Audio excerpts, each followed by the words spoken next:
Hey family, welcome to Mr. Gray Family, where every story begins with us.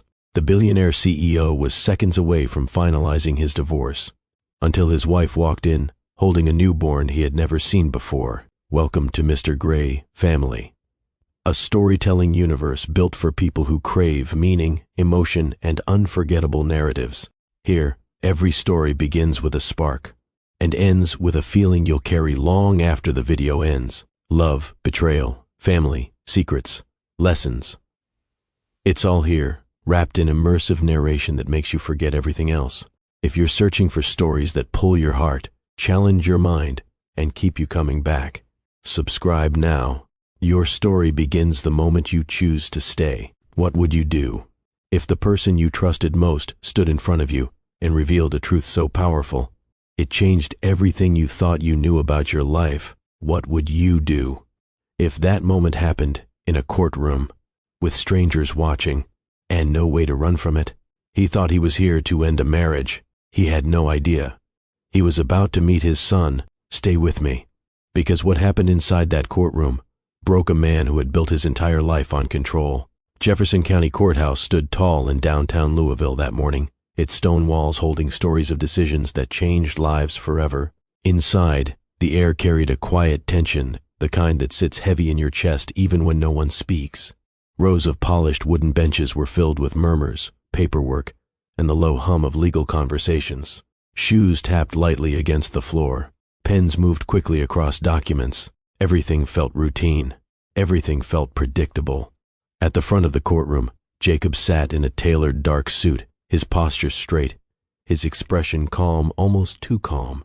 This was just another decision to him, another agreement, another clean ending. At 36, Jacob had built a reputation in Louisville that most men spent lifetimes chasing. CEO of a rapidly growing tech company, member of elite circles, a man who solved problems quickly and moved forward without hesitation. And today, this was just another problem to solve. His eyes stayed fixed ahead, avoiding the empty space beside him, where Carolyn should have been sitting. No emotion, no hesitation, just distance. The judge adjusted her glasses, flipping through the final set of documents placed neatly in front of her. Mr. Jacob, she began, her voice steady, practiced, we are prepared to finalize the dissolution today. Are there any objections before we proceed? Jacob didn't even blink. No, Your Honor. Simple, final, controlled. A pen was lifted. The last step, the end of everything they once built together. But just as the judge prepared to bring the pen to paper, the courtroom doors opened, not loudly, not dramatically, just enough.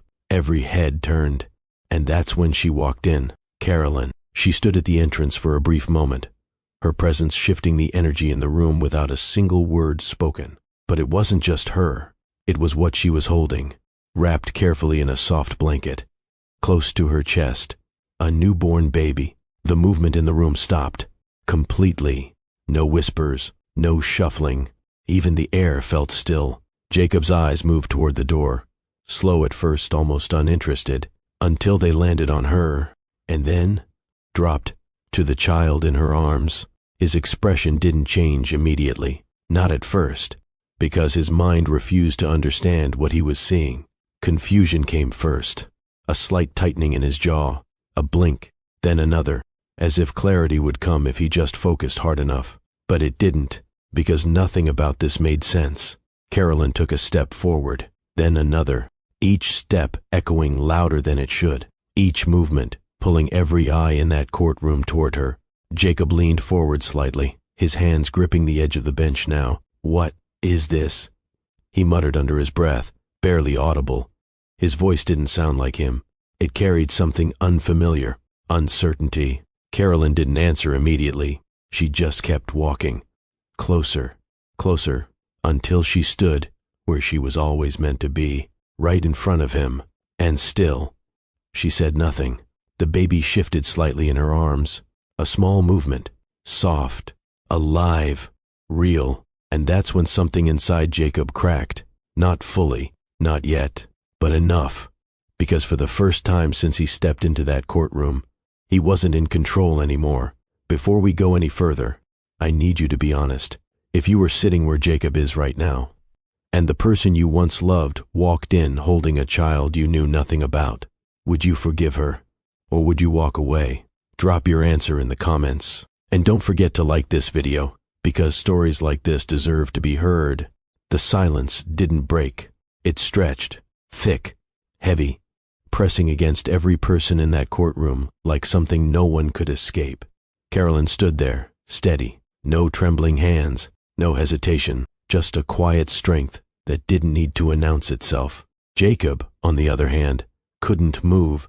His eyes were locked on the bundle in her arms, not blinking, not shifting, just staring, as if his mind was fighting to catch up with reality. The judge cleared her throat, her voice cutting gently through the stillness. "Ma'am, this is a court proceeding. You'll need to state your purpose for entering." Carolyn turned her head slightly toward the bench, respectful, composed. "Your Honor," she said calmly, "I won't take much time." Her voice carried clearly across the room. No shaking, no fear, but there was something in it, something deeper, something that made people listen. Behind Jacob, his attorney leaned in slightly, whispering under his breath, "Did you know about this?" Jacob didn't respond, because he couldn't. His attention never left Carolyn. Or the baby. The child shifted again. A small sound escaped, soft, fragile, unmistakably real. And that sound, that one tiny sound, hit Jacob harder than anything else so far. His fingers tightened against the bench. His breathing changed, shallow, unsteady. Something inside him began to move, not understanding yet, but feeling. Carolyn took another step forward. Now she stood directly in front of the space between Jacob and the judge, close enough that there was no distance left to hide behind. She slowly adjusted the blanket, just slightly, not fully revealing the baby, just enough. Enough for Jacob to see a small part of the child's face. And that's when it happened. Recognition didn't come all at once. It started as a flicker, a feeling, something familiar that his mind couldn't immediately explain. His eyebrows pulled together, his lips parted slightly. "No," he whispered, almost involuntarily. Not a denial, not yet, more like a question he didn't want answered. Carolyn finally looked directly at him. Not with anger, not with blame, but with something far more difficult to face. "Truth. You didn't know," she said quietly. The words landed softly, but carried weight, heavy weight. Jacob shook his head slightly, still trying to make sense of it. "No." "What?" His voice cracked. That crack small, but real, was something no one in that courtroom expected from a man like him. A man known for control, for precision, for never letting emotion lead. But right now, control was slipping. Carolyn inhaled slowly, not to steady herself, but to prepare him, because what she was about to say would change everything. She shifted the baby gently in her arms, supporting the child's head with care. Then, without rushing, without dramatics, she spoke. "This is your son." No echo followed. No reaction came immediately, because the words didn't land the way normal words do. They hit deeper. They bypassed logic. They went straight to the center of who he was. Jacob blinked. Once, twice. His body leaned back slightly, as if the truth itself had weight. "My, what?" he asked, barely audible.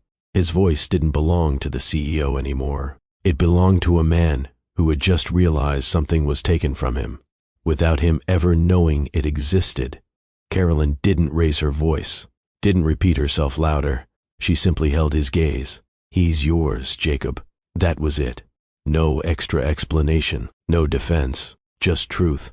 And that truth broke something open. Jacob's hands left the bench slowly, hovering in the air like he didn't know what to do with them.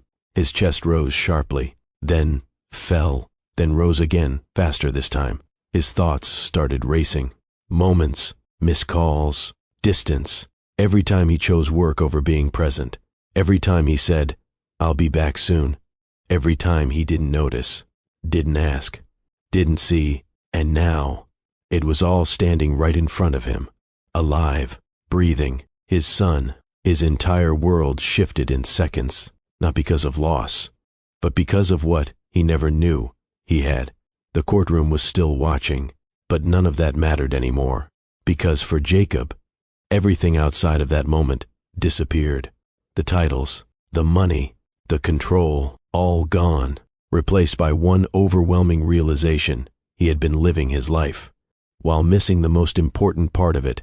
And just like that, the man who came to end a marriage was no longer the same man sitting in that courtroom. Jacob didn't hear the courtroom anymore.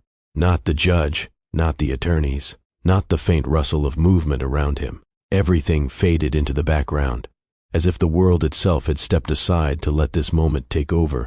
His eyes remained fixed on the child. His son. The word echoed in his mind over and over again. Son. It didn't feel real, not because he doubted it, but because he couldn't understand how something so important could exist without him ever knowing. His chest tightened, his breathing slowed, and for the first time in years, Jacob wasn't thinking like a businessman. He was thinking like a man trying to understand where everything went wrong. How did it come to this?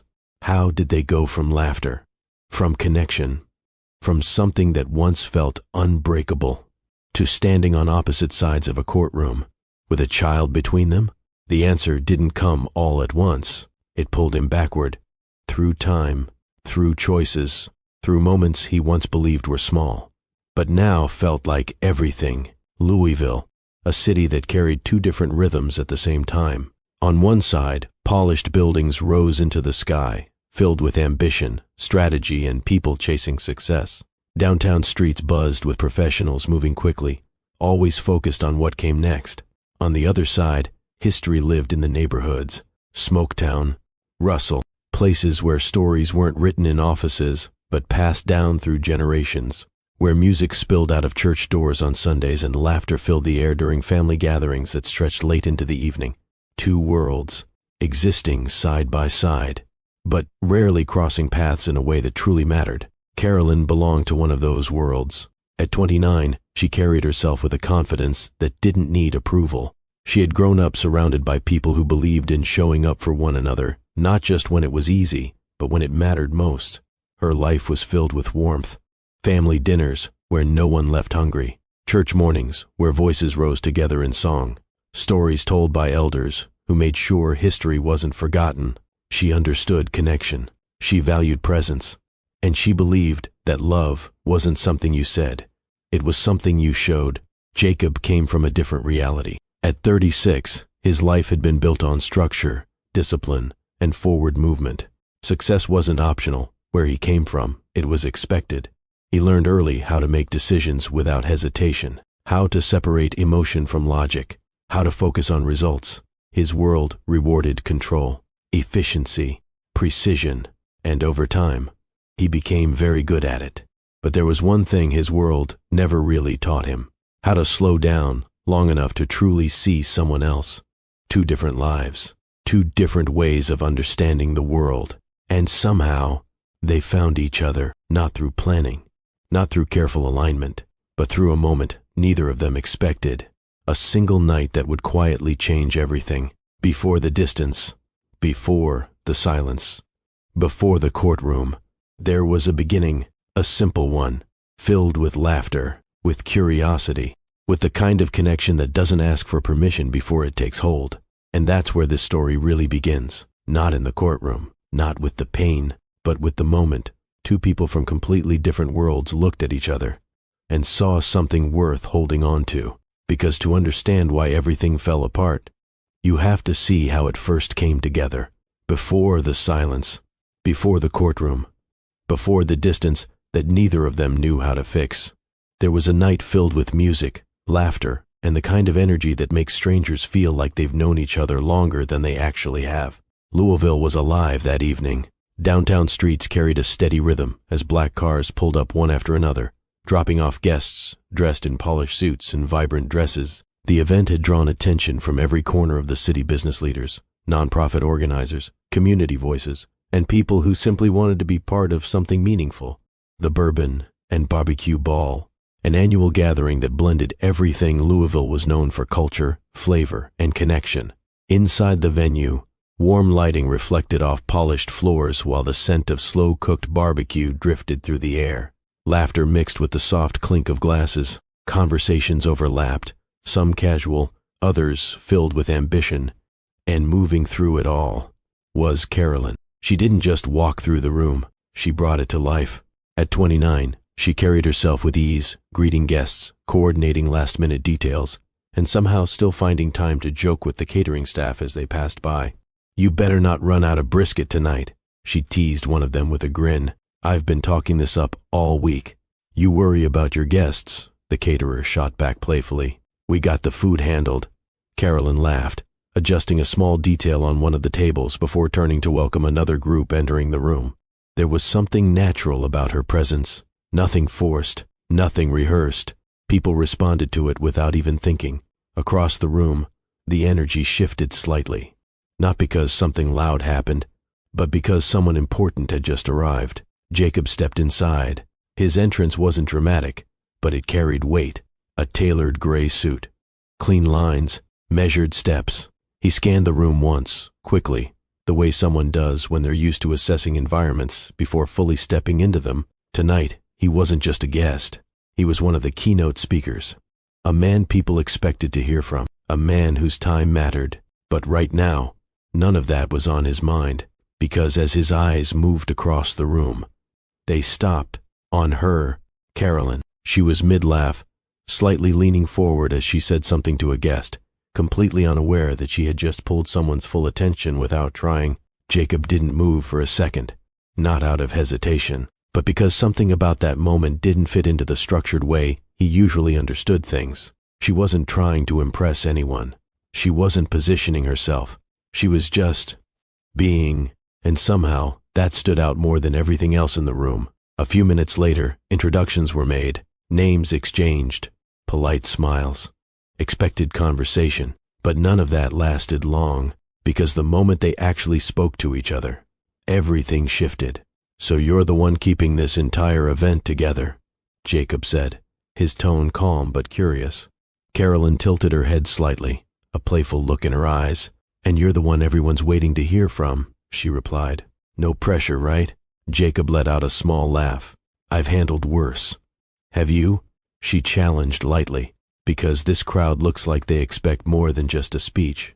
There was no hesitation in her voice, no intimidation, and that caught him off guard in a way he didn't expect. Most people approached him carefully. She didn't. A server passed by at that exact moment, offering glasses of bourbon. Jacob reached for one, smooth, controlled, at least. That's what he intended, because as he turned slightly to respond to something Carolyn said, his hand shifted just enough. The glass tilted, and a small splash of bourbon landed directly on his own sleeve. For a split second, time paused, not in the dramatic way, in the awkward way. Jacob looked down at his sleeve, then back at Carolyn, and for the first time that night, he didn't look composed.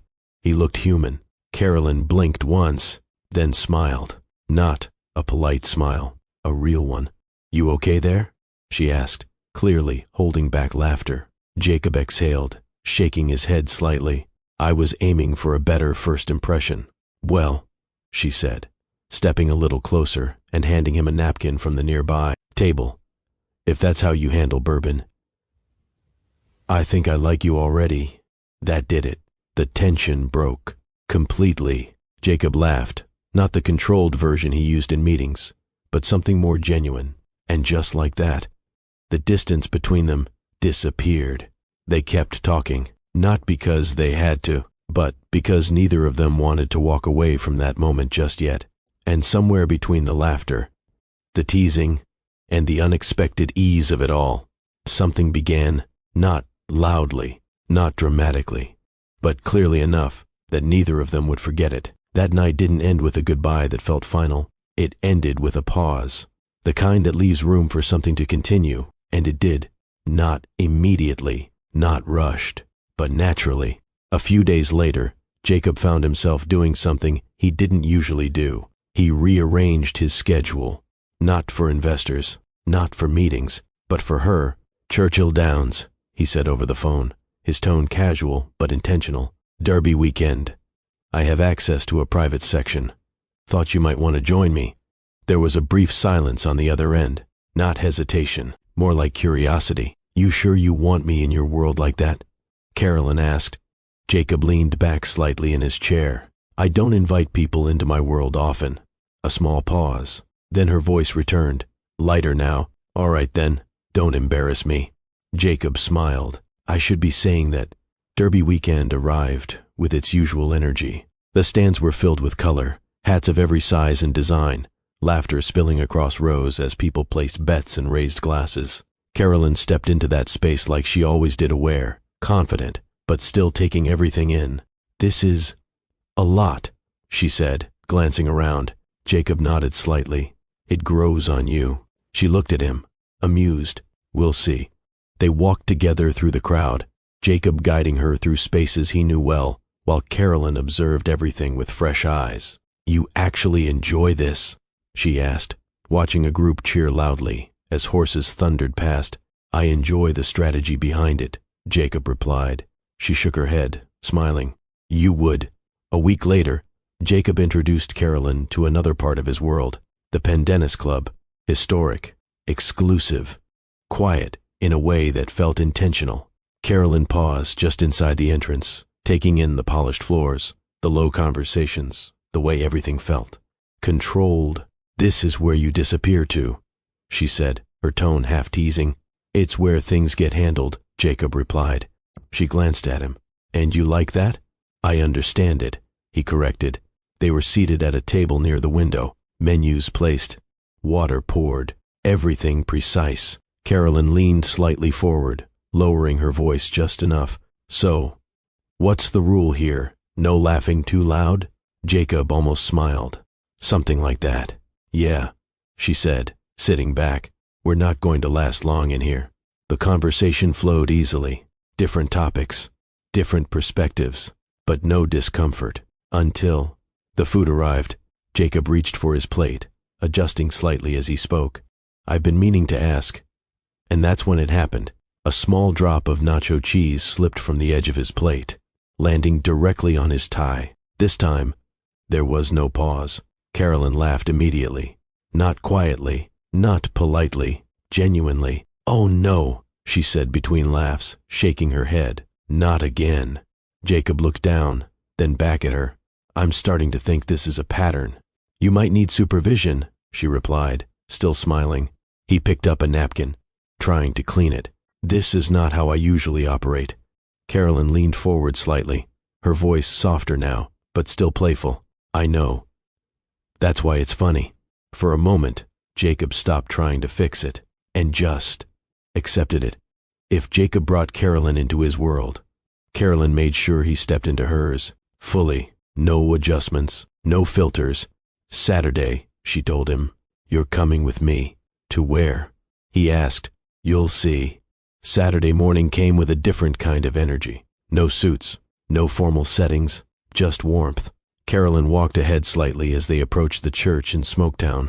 Music could already be heard from outside, voices rising together. Alive. Jacob slowed his steps just a little, taking it in. This is different, he admitted. Carolyn looked back at him. Just wait. Inside, everything moved with rhythm. People greeted each other like family. Laughter came easily. Nothing felt reserved. Carolyn was instantly surrounded hugs, smiles, quick conversations. Jacob, she said, pulling him forward slightly. Keep up. He tried. He really did. But this wasn't his world. Not yet. After the service, they gathered for brunch. Tables filled with food. Fried chicken, collards, sweet tea poured generously. Carolyn handed him a plate. Don't overthink it, she said. Just eat. Jacob picked up a piece of chicken carefully, took a bite, paused, chewed slowly. Carolyn watched him, waiting. Well? She asked. Jacob swallowed, then gave a small nod. It's good. She narrowed her eyes slightly. Just good? He hesitated, then smiled a little. I'm trying. That was enough. Carolyn laughed, grabbing a container. No shame, she said, placing more food inside. You'll take this with you. Jacob shook his head, but didn't argue, because for the first time in a long time, he wasn't trying to control the moment. He was just part of it. And somewhere between Churchill Downs, the quiet halls of the Pendennis Club, and a lively church brunch in Smoketown. Something deeper began to form. Not just attraction, not just curiosity, but understanding. Two different worlds, two different ways of living, and yet, they kept choosing to step into each other's space, without hesitation. The shift didn't happen all at once.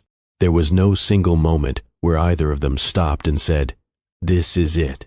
It built slowly, through shared time, through conversations that lasted longer than planned, through the quiet realization that being around each other felt easy. One evening, Louisville settled into a calm, steady rhythm. The city lights reflected softly along the Ohio River, stretching across the water like a quiet invitation to slow down. Carolyn stood by the railing, her arms resting lightly as she looked out across the river. "You ever notice how the city feels different at night?" she asked. Jacob stepped beside her, following her gaze. "It's quieter," he said. She shook her head slightly. "Not just quieter, more honest." Jacob glanced at her. "Honest?" "Yeah," she continued. "During the day, everybody's trying to be something. At night, people just are." He considered that, not dismissing it, not correcting it, just thinking. "That's not how I've ever looked at it," he admitted. Carolyn smiled faintly. "I figured." They stood there for a moment, without speaking, not awkward, not forced, just present. A light breeze moved through the air, carrying distant sounds of traffic and music from somewhere further down the waterfront. Jacob shifted slightly, then did something small, but intentional. He offered his arm, not stiff, not overly formal, just enough to say, "I'm here." Carolyn looked at it, then at him, a hint of amusement in her eyes. "You've been practicing that?" she asked. Jacob let out a quiet breath. "Maybe." She slipped her arm through his anyway. "All right," she said. "I'll allow it." They began to walk slowly along the river. No rush, no destination, just movement. "You don't talk much about your family," Jacob said after a moment. Carolyn's expression softened slightly. "I do," she replied. "Just not all at once." He nodded. "Fair."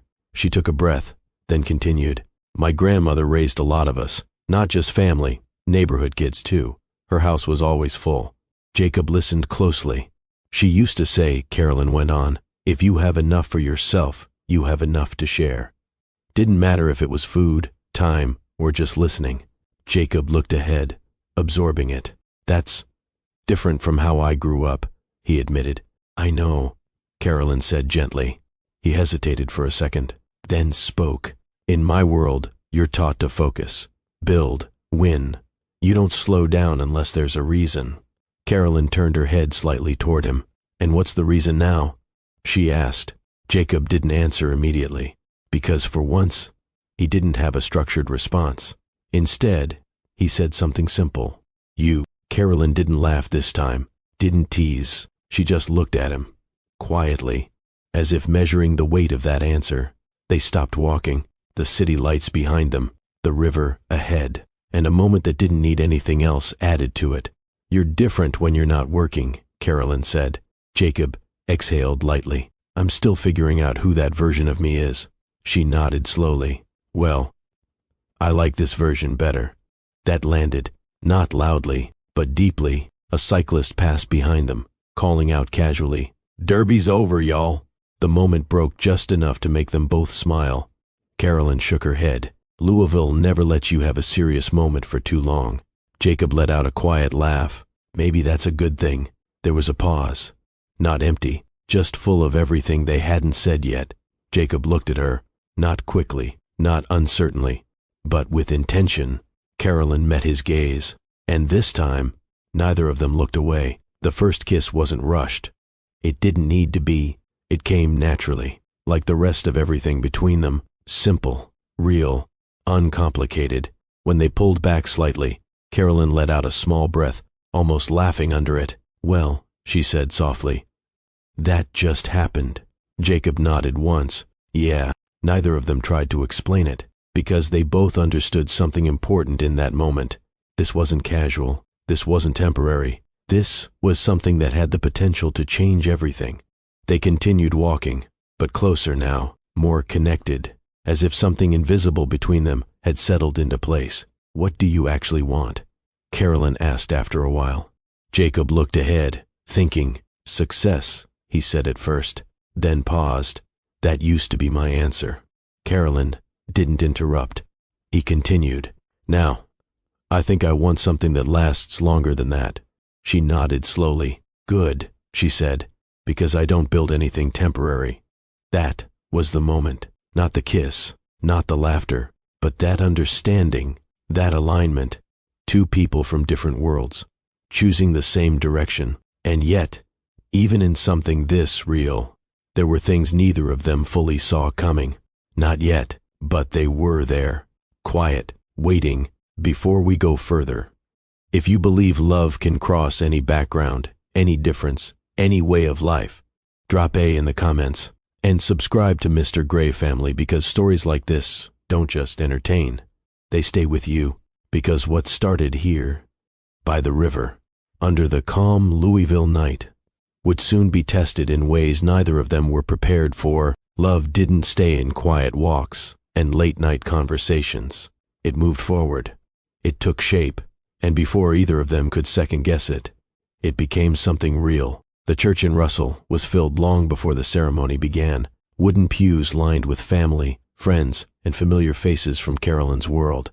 The air carried warmth, not just from the crowd, but from the meaning behind why everyone had gathered. This wasn't just a wedding. It was a union that brought two different lives into one shared future. Carolyn stood near the front, her dress catching the soft light coming through the stained glass windows. She wasn't nervous. She was present, grounded, certain. She adjusted her hands slightly, exhaling once as the music began to rise. At the back, Jacob stood waiting. For a man who had spoken in front of investors, led meetings, and handled pressure without hesitation, this felt different. His fingers adjusted his cuff once, then again, not out of habit, but because this moment carried something he couldn't calculate. He looked up as the doors opened, and there she was, walking toward him, not rushing, not hesitating, just moving forward with a quiet confidence that made everything else in the room fade. Jacob didn't look anywhere else. He couldn't, because for the first time in a long time, nothing else mattered more than what was right in front of him. When she reached him, there was a brief pause, not awkward, just full of everything they had already built together, and everything they were about to promise. "You ready?" Carolyn asked softly. Jacob let out a small breath. "Yeah," he said. "I am." The ceremony moved with intention, words spoken clearly, vows exchanged without hesitation, no grand gestures, no need for anything extra, because what they had already felt was enough. When Jacob took Carolyn's hand, his grip was steady, not controlled, not distant, just present. And when they said their vows, it wasn't about perfection. It was about choosing each other fully. The moment they were pronounced husband and wife, the room came alive. Applause, laughter, celebration that didn't hold back. The reception carried that same energy. Music filled the space as people moved freely, conversations blending into one another. Carolyn was surrounded, almost instantly, hugs, laughter, voices calling her name from every direction. Jacob stood beside her at first, taking it all in, different from what he was used to, less structured, more alive. "Come on," Carolyn said, pulling his hand. "You don't get to just stand there." "I'm observing," Jacob replied. She raised an eyebrow. "No, you're avoiding." Before he could respond, she pulled him toward the center. The music shifted, familiar rhythm, and just like that, he was part of it, not leading, not controlling, just trying. His movements weren't perfect, not even close, and that made it better, because it was real. Carolyn laughed as he missed a step. "You said you'd dance all night," she reminded him. "I didn't say I'd be good at it," he answered. "That's not the point," she said, smiling. Later in the evening, they stepped away from the crowd for a moment, just enough space to breathe. Carolyn leaned slightly against him, her head resting near his shoulder. "I didn't think this would feel like this," she admitted quietly. Jacob turned his head slightly. "Like what?"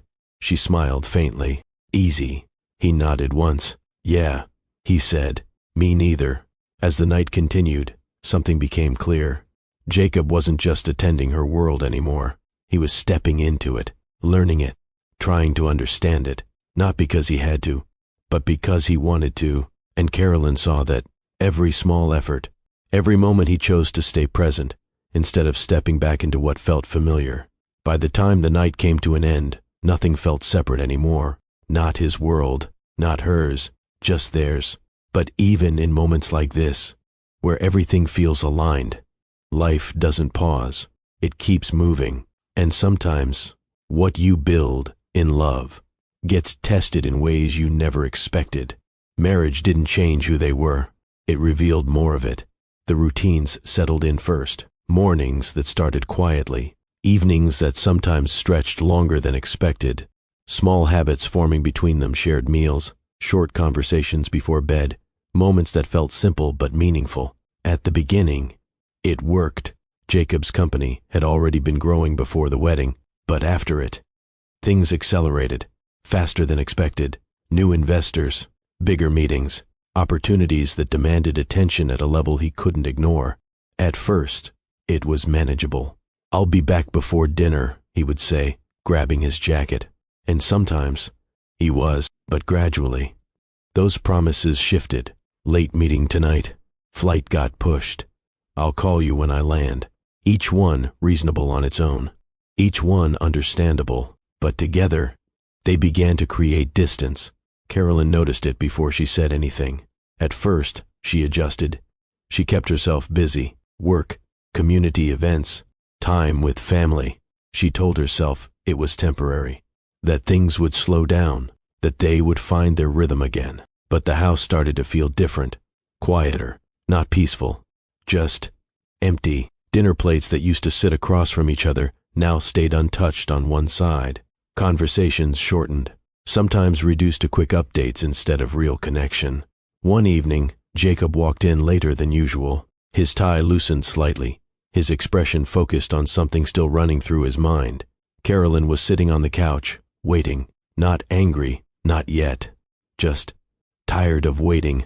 "You said you'd be home hours ago," she said. Jacob placed his keys down, exhaling lightly. "I got pulled into something. It ran longer than expected." "That's been happening a lot," Carolyn replied. Jacob glanced at her. "It's part of where things are right now." There was a pause, not silent, just filled with everything that hadn't been said yet. Carolyn leaned forward slightly. "I'm not asking you to stop working," she said. "I'm asking you to see what's happening." Jacob frowned slightly. "I am seeing it." "No," she said, shaking her head. "You're managing everything, except this." Jacob straightened a bit. "That's not fair." Carolyn let out a small breath. "Isn't it?" The tension shifted, not explosive, but steady, real. "I'm doing this for us," Jacob said. "Everything I'm building, it's for our future." Carolyn held his gaze. "I didn't ask for all of this," she replied. "I asked for you." That landed, but Jacob didn't step back. "I am here." She shook her head slowly. "No, you're not." That was the moment, the first real break in how they understood each other, not because either of them was wrong, but because they were speaking from different needs. Jacob ran a hand through his hair, pacing slightly. "You think I don't care?" he asked. "I think you don't realize what this is costing," Carolyn answered. "And what would you have me do?" He pressed. "Turn down opportunities. Slow everything down." "I would have you show up," she said. "Not just physically. Actually be here." Jacob stopped pacing. "You're asking me to choose." Carolyn's voice softened, but didn't weaken. "I'm asking you to notice." Another pause, this one heavier. Jacob looked away briefly, then back at her. "I can't just stop everything," he said. Carolyn nodded slowly. "I know," she replied, and that was the problem. Because she did know. The argument didn't end with resolution. It ended with distance. Jacob eventually stepped away, heading into another room under the weight of everything he wasn't ready to unpack. Carolyn remained where she was, sitting still, processing, feeling something shift that she couldn't ignore anymore. From that point on, things didn't fall apart all at once. They changed in small ways, subtle, but consistent. Jacob's calls became shorter when he traveled. Messages more focused on updates than connection. "I landed. Meeting went well. I'll be busy today." And Carolyn, stopped saying everything she felt, not because she didn't care, but because she started to feel like she was speaking into space that wasn't being fully heard. What they didn't realize yet was that this wasn't just a phase. It was the beginning of something deeper, something that would test everything they believed they had built together, and neither of them was fully prepared for what was coming next. The shift between them didn't happen with one loud moment. It settled in quietly, day by day, conversation by conversation, until one morning, everything changed. Carolyn stood alone in the bathroom, the early light just beginning to come through the window. The house was still, no movement, no sound, just her, and the test in her hand. She stared at it longer than necessary, not because she didn't understand what it meant, but because she needed a second to let it settle. 2 lines, clear, undeniable. She exhaled slowly, her fingers tightening slightly around the edge of the counter. Pregnant. Her first reaction wasn't fear. It wasn't panic. It was something softer, something deeper, a quiet realization that life had just taken a turn she hadn't planned, but couldn't ignore. She placed her hand lightly against her stomach, not fully believing it yet, but already feeling connected to it, to the life growing inside her. A small smile appeared, not wide, not overwhelming, just real. Then, reality followed, not harsh, but steady, because as quickly as the moment arrived, so did the questions. When do I tell him? How do I tell him? Will he even be here long enough to hear it? Carolyn sat down slowly, her thoughts moving faster now. Jacob, his schedule, the distance that had been growing between them, the conversations that never fully resolved. This wasn't just news. It was something that required presence, attention, care, and right now, those were the very things missing. Later that day, Jacob stood near the door, preparing to leave, suit on, phone in hand, already halfway focused on the trip ahead. I'll be gone for a few weeks, he said, adjusting his watch. International meetings. It's important. Carolyn stood a few steps away, watching him. This was the moment, the opportunity, the right time, at least on the surface. I was thinking maybe we should talk before you go, she said. Jacob glanced up briefly. We can talk tonight, he replied. I'm running late right now. Her chest tightened slightly. It won't take long, she added. Jacob hesitated, just for a second, then shook his head. I really can't miss this flight. That was it. The moment passed. Carolyn nodded once. Okay, she said quietly. Jacob stepped closer, giving her a quick kiss. I'll call you when I land, he added. Then, he was gone. The door closed, and the silence returned. But this time, it felt different, heavier. Carolyn stood there for a moment, not moving. Then, slowly sat down. Her hand rested again on her stomach. You're really here, she whispered. That night, the call came, just like he said it would. I landed. Jacob's voice came through the phone. It's late here, but I wanted to check in. Carolyn smiled faintly, even though he couldn't see it. I'm glad you did. How are things there? He asked. Quiet, she replied. There was a pause, not uncomfortable, but incomplete. I wish you were here, she said softly. Jacob exhaled on the other end. I know. I'll be back soon. Soon. That word again. Carolyn looked down, her hands still resting where life was growing. I had something I wanted to tell you, she said. Jacob shifted slightly. Can it wait? He asked. Tomorrow's packed already, and I need to get some rest. Another moment, another choice. Carolyn closed her eyes briefly. Yeah, she said. It can wait.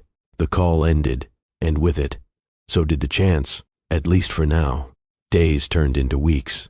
Jacob's calls became shorter, less frequent, focused on schedules, meetings, progress. I'll call you later. I'm heading into something. Let's talk tomorrow. And each time, tomorrow didn't come the way she hoped it would. Carolyn adjusted, not loudly, not dramatically, but internally. She stopped bringing it up, stopped trying to find the right moment, because the truth was, there never seemed to be one. Instead, she focused on what was in front of her. Doctor's appointments, quiet preparation, moments alone where she spoke softly, not to herself, but to the life she was beginning to feel more connected to each day.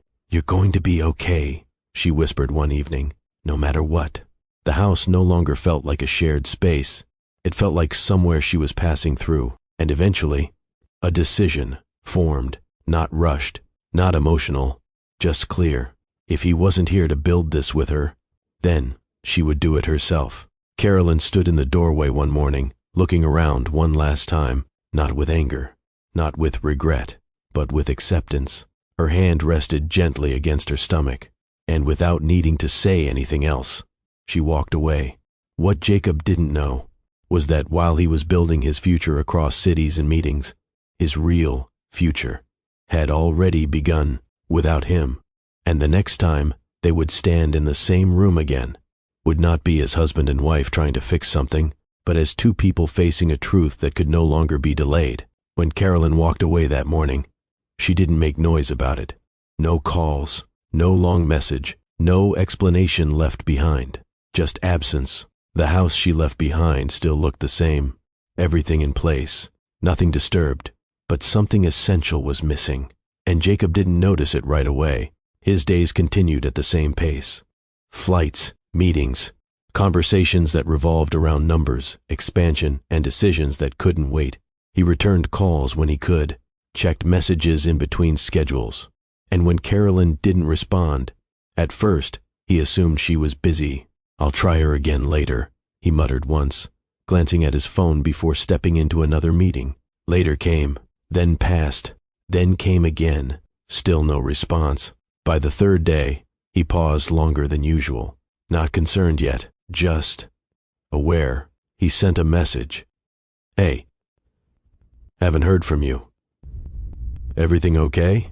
No reply. Another day. Another attempt. "Call me when you can." Still nothing. It wasn't like Carolyn to disappear. Not completely. Even during tension. She never shut him out entirely. Jacob stood in his hotel room one night, staring at his phone.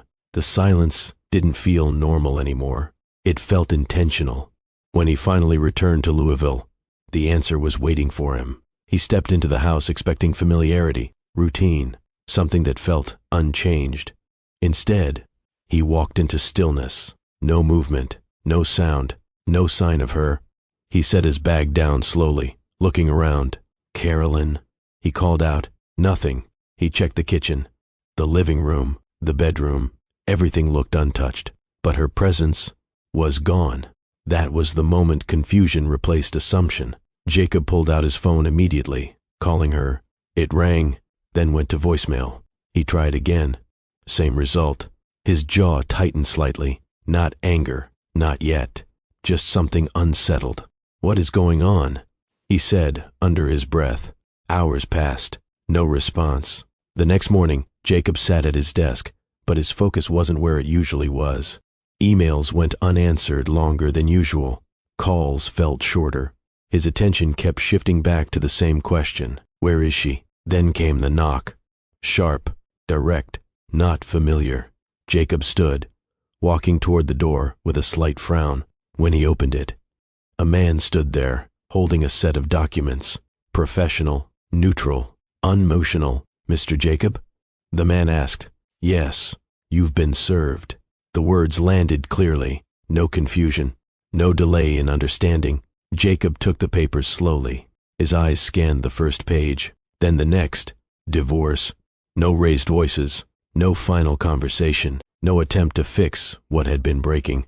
Just paperwork. He stepped back slightly, closing the door. The room felt different now, not quiet, heavy. He sat down, the documents still in his hands, reading again, not because he didn't understand, but because he was trying to figure out when it reached this point. His mind moved quickly. Recent conversations, missed calls, the argument, her tone, the way she had been looking at him before he left, and then it hit him. Not suddenly, but clearly, he hadn't been paying attention. Not fully, not in the way that mattered. Jacob leaned back slightly, exhaling. "This doesn't make sense," he said quietly. But it did. He just hadn't allowed himself to see it. His phone sat on the table in front of him, still, silent. For the first time in a long time, Jacob wasn't thinking about how to solve a problem. He was trying to understand how he missed it. And while he sat there, holding the final proof that something had ended, he still didn't know the full truth, because the most important part of the story hadn't reached him yet, and it was already changing everything. The courtroom felt exactly the same as it had at the beginning, structured, orderly, unmoved by emotion. But Jacob wasn't the same man who had walked in earlier. He sat in the same place, same suit, same position, but now there was tension in his shoulders, something unsettled beneath the surface, not visible to everyone, but present. Across the room, quiet conversations continued between attorneys. Documents were arranged, voices stayed low.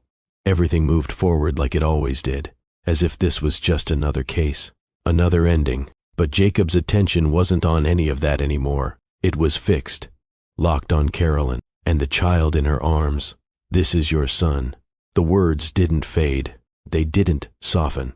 They stayed exactly where she placed them. Jacob stood up slowly, not with confidence, not with control, but because sitting still no longer felt possible. "Say that again," he said, his voice strained, not loud, but breaking in a way he couldn't stop. Carolyn didn't step back, didn't avoid him. She held his gaze. "He's yours, Jacob." The room shifted, not physically, but emotionally. People who had been watching out of curiosity now understood they were witnessing something far deeper. Jacob took a step forward, then another, each movement slower than it should have been, as if his body needed time to catch up with what his mind was trying to process. "How?" he asked, one word, filled with everything he didn't know how to say. Carolyn's expression didn't change, not cold, not distant, just honest. "I found out after things started falling apart," she said. "I tried to tell you." Jacob shook his head slightly. No, I would have known," he replied quickly. But even as he said it, he remembered the missed moment. The morning she asked to talk, the call where she said it could wait, the times he chose to move forward instead of stopping.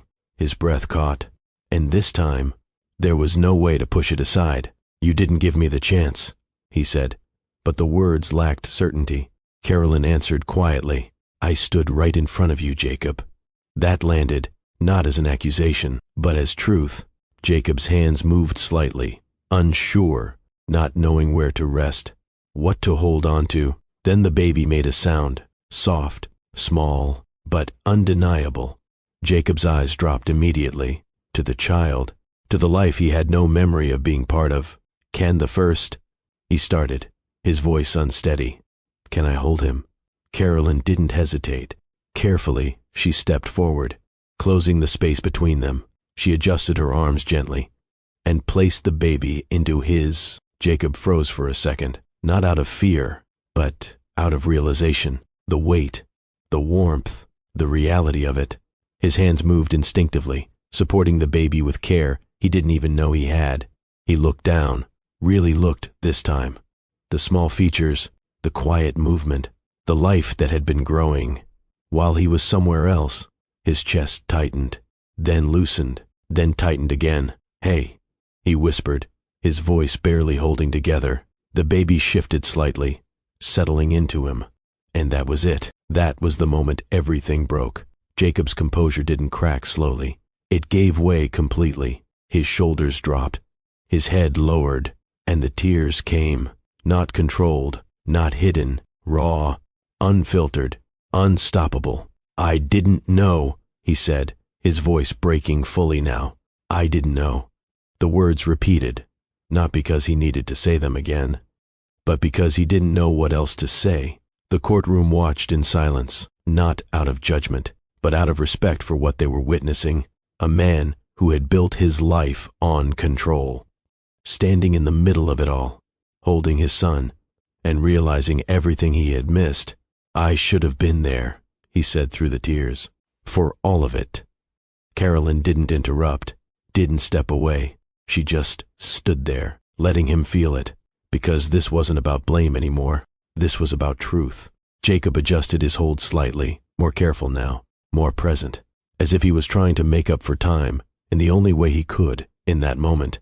"I'm sorry," he whispered, not just to Carolyn, but to the child in his arms. And for the first time since everything began, nothing else mattered. Not the case, not the outcome, not the courtroom. Just that moment. Before we move forward, if this moment hit you, if you felt even a part of what he's feeling right now, share this story, because someone out there needs to hear it. Because sometimes it takes losing something to finally understand its value. The courtroom doors closed behind them, not loudly, not dramatically, just a quiet separation between what had just happened inside and everything waiting outside. The air felt different the moment Jacob stepped out. Cool, open, real in a way the courtroom wasn't. He didn't stop walking right away, didn't speak, didn't look at anyone. He just moved forward, holding Louis carefully in his arms as if letting go for even a second wasn't an option. The courthouse steps stretched out in front of him, wide, empty in that moment. Jacob lowered himself down slowly onto one of the steps, still holding Louis, still not saying anything. For a few seconds, he just sat there, breathing, trying to steady something inside him that refused to settle. Then it came back, not gradually. All at once, his shoulders dropped forward, his head lowered, and the emotion he tried to contain inside the courtroom returned stronger. Jacob leaned forward slightly, one hand supporting Louis, the other covering part of his face. The tears came again, not controlled, not quiet this time. "I missed it," he said under his breath, his voice breaking. "All of it." Louis shifted gently in his arms, making a small sound. Jacob immediately adjusted, instinctively protective.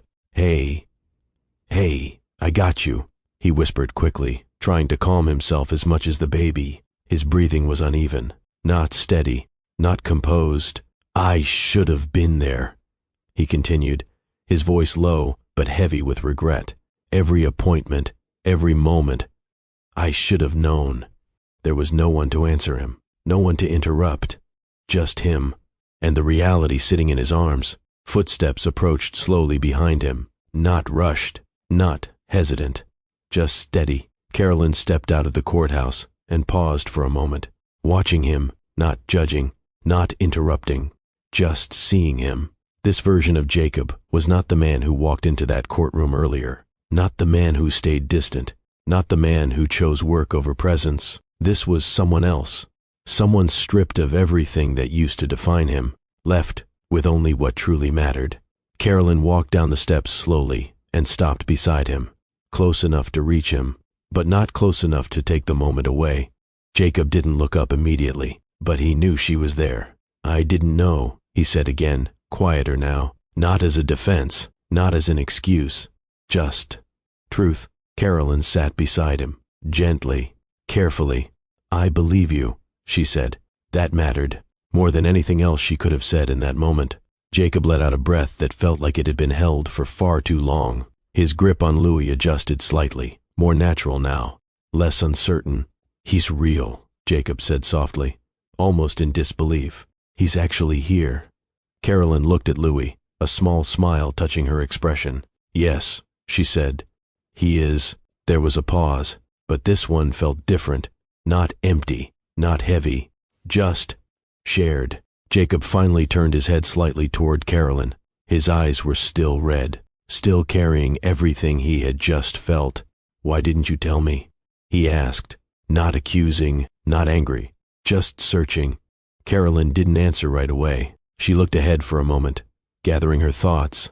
"I tried," she said quietly, more than once. Jacob lowered his gaze. He didn't argue, because now he understood. "I thought there would be time," she continued. "A better moment. A time when you weren't rushing out the door or already somewhere else." Jacob nodded slowly, each word landing exactly where it needed to. "And then," she added, "it stopped feeling like there was space for it anymore." That was it. No blame, no raised voice, just truth. Jacob swallowed hard, looking down at Louis again. His thumb moved slightly against the baby's hand. Careful, gentle. "I would have stayed," he said, his voice steady but filled with regret. "If I knew, I would have stayed." Carolyn looked at him, not questioning, not challenging. "I know," she said, and for the first time since everything began, they weren't standing on opposite sides anymore. not fully together, not completely healed, but no longer separated by silence. Louis made another small sound, shifting slightly. Jacob adjusted again, more confident now, more connected. A faint smile appeared through everything he was feeling. "He's calm," Jacob said. Carolyn let out a soft breath.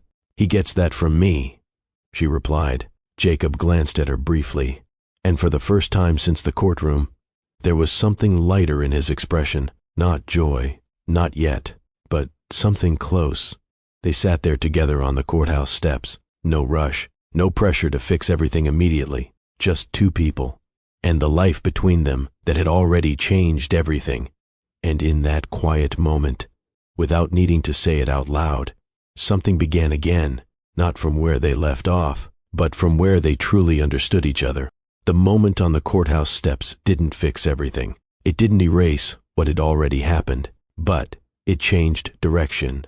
Jacob didn't go back to life the way it was before. He couldn't, because for the first time, he saw clearly what his choices had cost him. The next morning, instead of heading into his downtown office, Jacob sat at his dining table. No laptop open, no calls scheduled, no rushing. His phone buzzed, once, twice, then again. He looked at the screen, ignored it. For years, his life had moved in one direction, forward, faster, always building toward something bigger. But now, for the first time, he stopped. Later that day, he made a call, not to an investor, not to a client. "I need to step back," Jacob said, his voice steady. A pause followed on the other end. "For how long?" came the response. Jacob looked out the window briefly, then answered, "As long as it takes." There were questions, concerns, pushback, but for once, he didn't adjust his answer, because this wasn't about strategy. It was about presence. That afternoon, Jacob stood outside Carolyn's door, not rushing, not knocking immediately, just standing there for a moment, preparing himself. Then he knocked. A few seconds passed. Then the door opened. Carolyn stood there, holding Louis. No tension, no surprise, just awareness. Jacob didn't speak right away, not because he didn't have something to say, but because this time, he wanted to say it right. "I'm here," he said finally. Simple, clear. Carolyn studied him for a moment, then stepped aside, letting him in. The space felt different from what he was used to, smaller, warmer, lived in. Jacob stepped inside carefully, as if he didn't want to disrupt anything. His eyes moved to Louis almost immediately. "Hey," he said softly, stepping closer. Carolyn watched him, not guarding, not fully open either, just observing. Jacob looked back at her. "I meant what I said yesterday," he began. His voice didn't carry pressure, just honesty. "I'm not going back to how things were," he continued. "Not anymore." Carolyn didn't interrupt. "I stepped away from work," he added. "Not completely, but enough to be here. To actually be here." That landed, but she didn't respond immediately. Instead, she asked one question. "Why now?" Not sharp, not accusing, just direct. Jacob nodded slightly. "Because it was fair. I thought I had time," he said. "I thought I could build everything first, and then show up." He paused briefly. That was wrong. Carolyn's expression shifted slightly, not softened completely, but not closed either. "I missed something I can't get back," Jacob continued. "I can't change that." He looked at Louis, then back at her. "But I can decide what happens next." Silence followed, but not the kind that pushed them apart, the kind that allowed truth to sit between them. Carolyn adjusted her hold on Louis slightly, then spoke. "You hurt me," she said. Jacob nodded. "I know. You weren't there when I needed you," she continued. "I know," he repeated, "and I had to figure everything out on my own." Jacob didn't try to interrupt, didn't defend, didn't explain, because this wasn't a moment for that. "I don't need perfect," Carolyn said. "I never did." She looked at him fully now. "I needed present." Jacob stepped a little closer, careful, respecting space. "I understand that now," he said. Carolyn held his gaze, trying to measure something that couldn't be proven with words alone. "How do I know this won't happen again?" she asked. That question stayed in the air, long enough to matter. Jacob didn't rush his answer. You don't, he said honestly. Carolyn's eyes narrowed slightly, not in anger, but in thought. I can't prove it with a promise, Jacob continued. I can only prove it by what I do from here. That was different. No grand statement, no attempt to convince, just responsibility. Carolyn looked down briefly at Louis, then back at Jacob. Then start showing it, she said. Not rejection, not acceptance. A beginning. Jacob nodded once. I will. He reached his hands forward slightly, not assuming, not taking. Can I? He asked. Carolyn hesitated for a brief moment, then carefully placed Louis into his arms. This time, Jacob didn't freeze. His hold was steadier, more natural, not because he had learned everything, but because he was present enough to feel it. Louis shifted slightly, settling again. Jacob smiled faintly, not wide, but real. Carolyn watched him closely, and for the first time since everything began, there was something new between them. Not the same as before, but something stronger, because this time, it wasn't built on assumption. It was built on understanding, and, step by step, they began again. The courthouse didn't feel unfamiliar this time, but it didn't feel the same either. When Jacob walked up the steps again, he wasn't carrying the same mindset he had before. No urgency, no emotional distance, no intention to end something. This time, he arrived with purpose. Carolyn walked beside him, Louis resting calmly in her arms. Not ahead, not behind. Beside.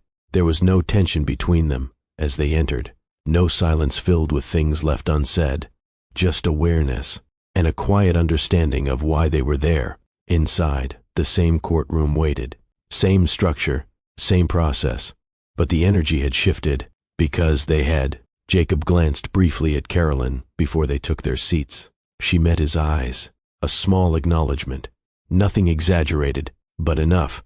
The judge entered, taking her place at the front, her expression professional but observant. Mr. Jacob, Carolyn, she began, looking between them. We are here to finalize the dissolution filed previously. There was a pause. Jacob didn't wait this time. Your Honor, he said, his voice steady, clear, and grounded in a way it hadn't been before. I would like to withdraw the divorce.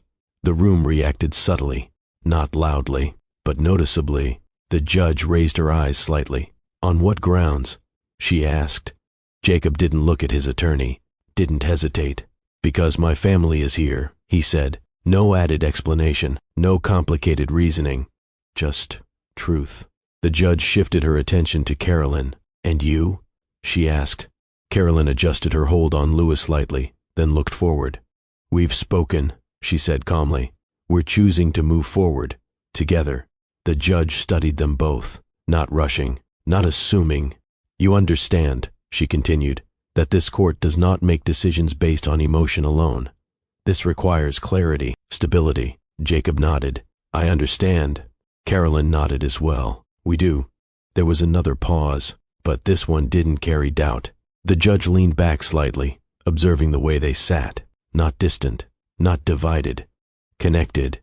Very well, she said finally. The petition for dissolution is withdrawn. A small sound followed, not applause, not reaction, just the quiet acknowledgement of something that could have ended, but didn't. Jacob exhaled slowly, not out of relief alone, but because something had shifted fully into place. He turned slightly toward Carolyn, not needing to say anything. She looked back at him, and for the first time since the beginning of all this, there was no hesitation in her expression, just presence. The proceedings continued briefly. Formalities, clarifications, discussions about responsibilities moving forward. Jacob didn't rush through any of it, didn't treat it like something to get past, because now, every detail mattered. I will take full responsibility, Jacob said clearly during the discussion. Financially, emotionally, physically. I'm here for all of it. The judge nodded slightly, noting his tone. Carolyn remained steady beside him, not correcting, not questioning, because this time, his words matched his actions. When everything was concluded, the judge gave a final look toward both of them, Make sure this decision is honored, she said, not as a warning, but as a reminder. It will be, Jacob replied. Carolyn didn't speak, but her silence agreed. The session ended. This time, they didn't walk out separately. They stood together. Jacob reached for Louis naturally, and Carolyn allowed it without hesitation. No pause, no second thought. Louis shifted slightly as Jacob held him, settling comfortably. Jacob looked down briefly, then back at Carolyn. Ready? He asked. Carolyn nodded, and just like that, they walked forward, not back to what they had before, but into something rebuilt, something chosen. Outside, the sunlight stretched across the steps. The same place where everything had broken open now felt different, not heavy, not uncertain, clear. Jacob adjusted Louis slightly in his arms, more confident now, more connected. Carolyn walked beside him, close enough that there was no space left for distance to grow again. Neither of them rushed, because for the first time, they weren't trying to get somewhere else. They were exactly where they needed to be, and this time, they knew it. Life didn't return to what it used to be. It became something better. Not perfect, not effortless, but intentional. Mornings in their home no longer began with silence. They began with movement. Small sounds, soft laughter, the kind of energy that only comes from something new growing into its place.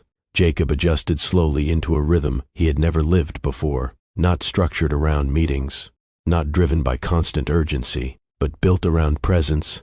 He learned quickly that time felt different now. Minutes mattered, moments mattered, like the early mornings when Louis would wake before the sun fully rose. Jacob would be the first to hear it, not because he had to, but because he chose to. He would sit up, still half awake, then move carefully across the room. Hey, I got you, he'd say softly, lifting Louis with steady hands. No hesitation, no uncertainty, just instinct. Carolyn would watch sometimes from the doorway, quiet, not interrupting, because this was something she hadn't seen before. Not just effort, but consistency, and that mattered more than anything. Weekends felt different too, not reserved for catching up on work, but for building something together. They moved through Louisville as a family now, not divided between two worlds, but connected through both. At church in Smoketown, Jacob no longer stood on the edges trying to understand everything. He was part of it, holding Louis in one arm while balancing a bulletin in the other, trying to follow along.